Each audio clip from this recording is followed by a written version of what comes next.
Еліміздің мәдени рухани ордасы саналатын қасиетті Семейде ширек ғасырда іргелі өзгерістер болды. Ең алдымен ауызға ілінетіні 1995 жылғы қазақтың бас ақыны Абай хакімнің халықаралық деңгейде аталып өткен 150 жылдық мерейтойы. Бұрынғы одақ ыдырап, экономикалық ахуал күрделі болғанына қарамастан, данышпан ақын тойы елді біріктіріп, берекені көрсетті. Қарауылтөбе маңына тігілген 1000-нан астам ақшаңқан киіз үйлер соның айғағы. Еліміздің әр облысы мен ауданы атсалысып, қазақ елінің мәртебесі биікке көтерілді. Қазақстанды дүниежүзі кеңінен тани бастады. Бұл шараға еліміз ғана емес, күллі әлемге тарыдай шашылған қандастарымыз да арнайы шақырылып, қазақтың басы бірікті, рух аспандады. Мерейтой тұсында Семейдегі аядай тар бөлмелерде қыстырылысып отырған Абайдың бұрынғы ескі мұражайы да қайта салынып, бүгінде алып кешенге айналды. Танымдық, тағылымдық мәні терең Абай арманы көрме залы тәуелсіздік мерекесіне арнайы ашылыпты. Осыдан 21 жыл бұрын, сонау 1995 жылы ұлы Абайдың 150 жылдық тойын ЮНЕСКО ауқымында бүкіл дүниежүзілік деңгейде атап өтуге келген кезде, осы елбасының тікелей қамқорлығымен қолдау нәтижесінде бұрын бір ғана мұражай болған болса, сол 25 жылда қазір біздің Абайдың Жидебай бөрілі мұражайының құрамында 7 бөлім бар. Бүгінде біздің мұражайымыз сол 25 жылдағы біздің халқымыздың дамуының бір ғана шағын бір айғағындай. Осы уақытта қазір 20 мыңнан астам дерек жиналса, мұның ішінде ұлы Абайдың өзінің семьясымен, отбасымен және балаларымен бірге түскен суреттері, 100-ден астам естеліктер, тағы да басқа түпнұсқа қолжазба материалдар сақталған. 150 жылдық мерейтойдағы тағы бір жаңалық Жидебайда Абай шәкәрім кесенесі пайда болды. Алыстан ақ кемеге ұқсайтын зәулім ескерткіш Ақтаудан әкелінген ақ тастардан арнайы жасалды. Абай мұнарасы 38,5 метр болса, шәкәрім мұнарасы 35 метрге жетеді. Салмағы 58 келі болатын мына алып естелік кітабы Абай тойының қарсаңында сонау Германияда арнайы тапсырыспен жасалған болатын. Мұның алғашқы бетінде елбасымыз Нұрсұлтан Әбішұлы Назарбаев Абай сөзі қазақтың бойтұмары, Абай мұрасы қазақтың ең қасиетті қазынасы, Абайдай данышпан перзентті дүниеге келген қазақ халқы, ата-бабаларының арманы болып келген ел тәуелсіздігін көзінің қарашығындай сақтайтынына, қорғайтынына сенемін. Ылайым халқымыз Абай армандаған өмірге жетсін деп тілеймін деп қолтаңбасын қалдырған болатын.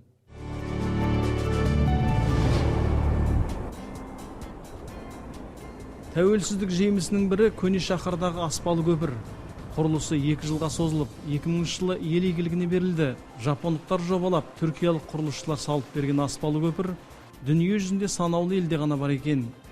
Биіктігі 90, ені 35, ұзындығы 750 метр болатын көрікті нысан бүгінде батыс пен шығысты, Еуропа мен Азияны жалғап тұр. Соңғы жылдары қаланың экономикасы қарқын алып, шағын және орта бизнесі дамып келеді. Мұның бәрін семейліктер тәуелсіздікпен тікелей байланыстырады. Семейде машина жасау ісі де қарқынды дамып келе жатыр. Осыдан 9 жыл бұрын ашылған Семаз кәсіпорында бүгінде автобус, трактор, жүк көліктерінің бірнеше түрлері шығарылуда. Мұнда 400-ден астам адам еңбек етуде. Ал мұнда жасалған техникалардың қазақстандық мазмұны 40%-дан асты. Бүгінде корейлік деу автобустардың бірнеше түрлері, Беларусь тракторлары, Урал, Шахман сияқты жүк көліктері ел игілігіне қызмет етуде. Мұның бәрі жергілікті жас мамандардың қолымен құрастырылып, нарыққа жөнелтілуде. Болашақта қазақстандық мазмұнды 2 есе арттырып, жұмыс орындарын тағы да 150 адамға көбейту жоспарланып отыр. Біздің тәуелсіздіктің арқасында бұрын Қазақстанда жиналмайтын осы автобустар, машиналар жиналмайтын. Дәл бізге рұқсат беріп осыны жинауға елбасының қолдауымен, Қазақстан программасымен бәрін осы қолдап бізге көмек, үкіметтің программалары көп осы автожүк машиналарды қолдау үшін. Сол үшін биыл біз уже 1000-дай автобус осы шығарып жібердік. 1000-нан артық жүк машина шығардық. 7,5 мыңдай трактор осы Қазақстан экономикасына жібердік.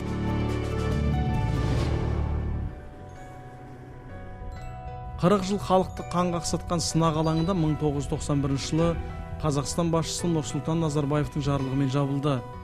Бүгінде елбасының ядролық қарудан азат әлем құру жөніндегі бастамалары дүние жүзінде қызу қолдауға ие болып жатыр. Семей сынақ алаңы жалпы 18.000 шаршы шақырымды алып жатыр. Оған Израиль, Бельгия сияқты мемлекеттер емін-еркін сияды екен. 40 жыл ішінде 456 ядролық жарылыс жүргізілген. Бүгінге дейін полигон аумағының 45%-ға жуығы зерттеліпті. Ғалымдар 7,5 мың шаршы шақырымның тек 20 шаршы шақырымы ғана мүлдем пайдалануға жарамсыз. 300 шаршы шақырымы өнеркәсіптік бағытта, қалғаны жан-жақты пайдалануға жарамды деген қорытындыға келген. Толық зерттеу жұмыстары 2021 жылға қарай аяқталады деген жоспар бар. Кешегі Үрей құшағындағы құпия жабық қала бүгінде достық пен келісімнің, білім мен мәдениеттің ордасына айналғандай. Мұнда ұлттық ядролық орталық, ядролық технологиялар паркі жұмыс істейді. Онда ірі ғылыми жобалар жүзеге асуда. Семей сынақ алаңы жабыла салысымен елбасы жарлығымен ашылған ұлттық ядролық орталығында заманауи құрал жабдықтармен қамтылған зертханалар, жоғарғы білікті ғалымдар жұмыс істейді. Олар бұрынғы полигон аумағын кешенді зерттеулермен, атомды бейбіт мақсатқа пайдалану жолында ірі жобалармен шұғылдануда. Фукусимадағы апаттан кейін жапондықтардың біздің мамандарға жүгінуі соның айқын дәлелі. Болашақтың энергиясы деп аталатын халықаралық Экспо 2017 көрмесіне қойылатын басты экспонат міне осы. Бүгінде күллі әлем көз тігіп отырған қазақстандық материал тану токамагіндегі құрылыс жұмыстары 80%-ға аяқталған. Қалғанын бір жылдың ішінде тиянақтау көзделіп отыр. Аталған институт мамандары бұрынғы полигон аумағын оңалтудың кешенді бағдарламасын әзірлепті. Қаржыландыру мәселесі шешілгеннен кейін біртіндеп қауіпті аумақтар тазартылып, қоршалып, зиянсыз жерлер ел игілігіне қызмет атқармақ. Қазірдің өзінде бұрын жарылыстардан әбден солып қалған полигон аумағында тіршілікке жан біте бастады. Бұған Атым көлінде пайда болған балықтар мен Дегелең тауында өріп жүрген үйір-үйір арқарлар дәлел. Бұрын бұл аймақта жан-жануар тұрмақ, бұлақ көздерінің өзі бітеліп қалған еді.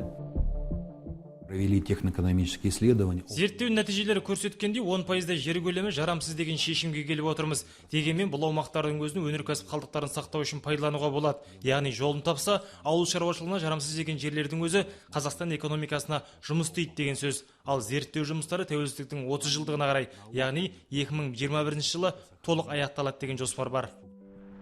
Курчатов халық үшін тәуелсіздік берген тағы бір жетістік осыдан 15 жыл бұрын іске қосылған Ақсу-Дегелең темір жол желісі. Осы арқылы Семей мен Павлодар арасы 600 шақырымға, яғни 10-12 сағатқа қысқарды. Ал ғылыми қалашыққа әлеуметтік пойыздар аялдап, халық жоғары сапалы қызметке қол жеткізіп отыр. Жақында келіп кеткен тәуелсіз Қазақстан пойызы соның куәсі. Қазақстан теміржол ұлттық компаниямыз өз тарабынан әлеуметтік жағдайға немесе басқа да жалпы республикаға қатысты үлкен қажетті бағдарламаларға қатысып келе жатыр. Оны айтып өткен жөн, себебі мынау Ақсу-Дегелең жол салғаннан бері үлкен мүмкіндік пайда болып, міне бүгін біздің тәуелсіз Қазақстан пойызымызда келіп, Дегелең станциясына аялдама жасап, Курчатов қаласына келіп, осындай үлкен әлеуметтік жоба бойынша үлкен жұмыс атқарып жатыр. Ауыл шаруашылық саласында да толайым табыстар жетерлік. Мәселен, Тарбағатай ауданында мал басын асылдандыру, суармалы жерлерді қайта айналымға қосу, бау-бақша өнімдерін өсіру ісі серпінді дамып келеді. Бұрын тек мал шаруашылығымен аты шыққан аймақ, бүгінде аудан тұрғындарын көкөніспен толық қамтып қана қоймай, экспортқа сапалы өнім шығаруда. Озық технология мен жерді тыңайтқыштармен өңдеу өз нәтижесін беріп жатыр. Соңғы 3 жылда шаруашылықтарға 1,5 миллиард теңгенің субсидиясы беріліпті. Аудандағы соңғы 25 жылда істеліп жатқан тірлік, мысалы мен айтайын, бұрынғы ол одақтың кезінде мұндай жұмыстар болған жоқ еді. Ал енді осыншама қазір жаңа айтып отырмыз, малдың бастарын артылып жатыр, қаншама жұмыс орындары ашылып жатыр, мектептер жөнделіп жатыр, жолдар асфальттанып жатыр. Шекарада тұрған ауданбыз, облыстың орталығынан 500 км жерде тұрамыз. Осыншама тірліктер жасалып жатыр да, осыншама қаражаттар бөлініп жатыр, субсидиялар бөлініп жатыр. Осының бәрі біздің елбасымыздың халыққа деген ол кісінің жанашырлығы. Семей спортшыларда жетістіктерден құралақан емес. 25 жылда талай тарлан спорттың әр түрінен әлемдік додаларда топ жарып, ел мерейін үстем етті. Солардың бірі жақында Италияда тайквондодан өткен әлем чемпионатында қос күміс, бір алтын олжалаған Дамир Советхан. Жарыстың ең соңғы күнінде соңғы Қазақстан туын бірінші орынға көтеру үшін, осы біздің киім ойнау үшін бүкіл күшімді салып едім. Онда осы Чех мемлекетімен қарсыласпай финалға шықтым да, онда бірінші орынға ие болдым. Осы Қазақстан гимнін ойнаған, осы барлық орындарымды осы Қазақстан 25 жылдық тәуелсіздігіне арнаймын.